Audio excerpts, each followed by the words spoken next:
दीड महिना झालेला आहे तरी मिरचीमध्ये काही सुधारणा व वाढ दिसत नाही आहे। कुडपा सदृश्य मिरचीने पूर्ण आच्छादलेला दिसतोय।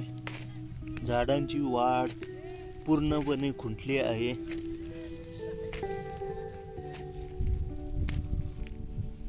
हे पाहू शकता तुम्ही।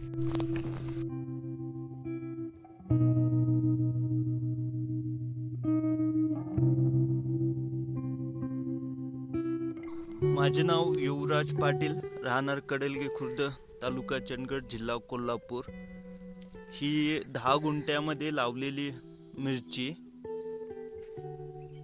आम्हाला कुडपा याच्यावर सोल्युशन मिळत नव्हते। शेवटी एका पाहुण्यांच्याकडून श्री परब वेंगुर्ला यांनी बनवलेल्या कल्की प्रोडक्टची माहिती मिळवली व त्याचे 2 डोस आळवणी करून याला सोडल्यानंतर 15 दिवसामध्येच आलेला हा रिपोर्ट पहा। झाडांना आता फुलं यायला लागलेत। मिरचीच्या रोपट्यांना पूर्ण कुडपा जो काही होता तो निघून गेलेला आहे व झाडांची चांगल्या प्रकारे वाढ होऊन ह्याला आता फुलं पडायला लागलेत।